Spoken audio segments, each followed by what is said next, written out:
okrenemo malo, odnosno da vas počnemo da vas edukujemo, da vas na neki način teramo, da počnete da razmišljate o svome zdravlju. Mi radimo jedan projekat koji bi označavao da ovo konvencionalno đubrivo koje koristimo, kao znači vi koje koristite u vašim baštama, na njivama i šta ja znam, koje u stvari jeste otrov i za sve nas, i za prirodu, i za pčele, i za ptice, i posle svega idu i kao nesreća za ribe, jer odlaze naravno u vodu. Mi smo htjeli na neki način da vas edukujemo, da kažemo kako sve to da se koristi na pravi način, da bude što manje štete po sve nas, prvenstveno znači za naše porodice, a samim tim i za celu Srbiju. U svetu su počeli da vode računa o zdravoj hrani i mnogo više nego što to mi radimo vrlo slabo, mada država je počela da nešto radi na tom polju, to će Lela da vam posle ispriča. I eto, htjeli smo na neki način da vas edukujemo, da krenemo, da vas podsjetimo. Sad koliko ćete vi u tome da se opredelite za to i zavisno znači od vaših porodice i od svega toga, ali hoćemo da vas podsjećamo, pa možda će doći vreme kad ćete to i početi da radite.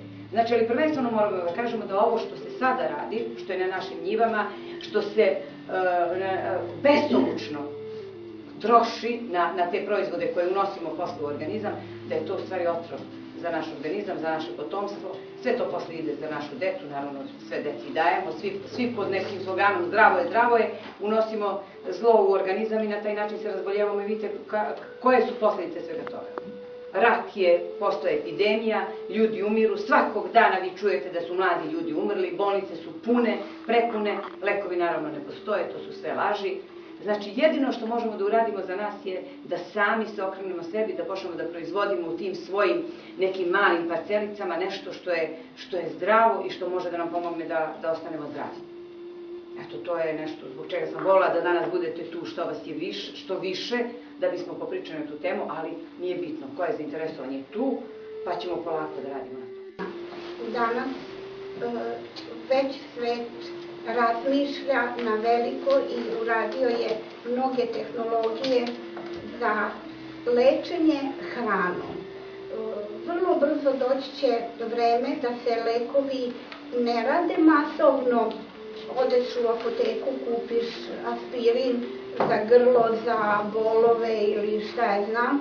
Ne, doći će vreme da će svaki pacijent dobijati posebno pripremljen lek i posebno pripremljenu hranu. Nama ništa ne znači ako mi jedemo hranu koja je otrovna. Ona će i sa lekom, jer vi kad ste bolesni jedete, pijete lekove i jedete hranu. Ako ta hrana sadrži otrove koji mogu razgraditi lek ili ga učiniti čak i ako nije toksičan ili ako je delotvoran, da to više ne bude. Hrana je danas nešto što je i biznis i zdravlje koje je sve skuplje. Vidite da je sve manje lekova na pozitivnoj listi, sve manje lekova koje mi proizvodimo u zemlji, mislim da negde oko 67% lekova uvozimo. A kad vi uvozite lekove, u svetu vlada jedan paničan strah od klimatskih promjena, od nedostatka resursa. Šta mislite, zašto je vođen rat u Afganistanu? Zbog Bin Ladena ili nekog drugog? Ne, nego zbog najvećeg rezervata vode. Amerikanci su se približili Bajkalskom jezeru, koje je najveći rezervat vode na planeti. Oni su, još je Clinton dolazio u Sibir i kad je video, on je rekao, pa ovo pripada celom čovečanstvu. Nedavno za brazilske šume, jedan profesor iz Brazila držao je predavanje u Americi i pitali su ga studenti, pa vaše šume bi trebale da postanu globalno dobro. A on je rekao, kad Louvre bude globalno dobro, kad njujorški muzeji i ne znam koje vrednosti budu globalna dobra, onda možemo i mi naše da priložimo. Hoću da vam samo približim situaciju da ne možete više tako da mislite i da verujete. To što nam stranci daju i što nam kao nešto pričaju, priče, poklanjaju nam, pa i ovde, koliko je bilo lekova u Cvetujevcu koji su bili sa prepravljenim rokovima, koji su uzimali, pa koji su i prepakovani u kutijama. Ko zna šta je narod sve to popio, jer oni nama poklanjaju ono čega žele da se oslobode. Evo, Coca-Cola je, njoj je naređeno u Americi da izbaci aspartam, da uzme Američka agencija za hranu i lekove, sada je prvi put dopustila čak da se stevija stavi na listu u Americi. I Evropa je dopustila. Zašto, kažem, dopustila? I pre neki dan kad sam razgovarala sa ministarstvom oko dozvole za uvoz, oni kažu, pa evo, dali su nam. Rekla, a ko vam dao? Pa eto, kaže, beli svet. To su multinacionalne kompanije koje u stvari vladaju svetom. Najviše, vi ste to već više puta čuli, ta farmaceutska mafija, ona je najjača i mafija koja radi sa pesticidima, to je samo za farmacija za biljke i za životinje, to je praktično jedno isto. Nedavno je u Rogojevcu uginulo za 2 minuta 23 koze čoveku. Prošli su pored seoske deponije i malo su onjušile, još je sneg bio i ostale su tu. Čovek ih je vodio. Molim? Na vestima je bilo. Jeste. Čovek ih je vodio na pašu. I ja sam otišla da vidim odmah šta je to i bilo je kukuruza koji je crveno obojen. To crveno je pesticid koji je zabranjen, koji je otrov prvoga reda, a naši zakoni zabranjuju za tretiranje semenske robe otrovima prvog i drugog reda, jer u tom slučaju kad to seme bacite na polja, ptice će iz životinje da dođu i da uginu. Poremetit će se biodiverzitet u prirodi. Ali da sve bude prirodno, što radite?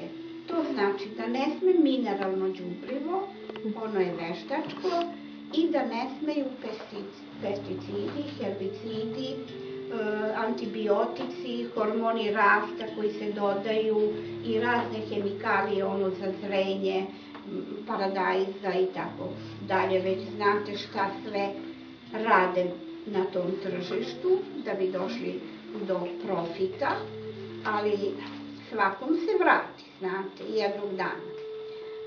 Ne bi trebalo da vaša deca nose hipoteku vaših ponašanja.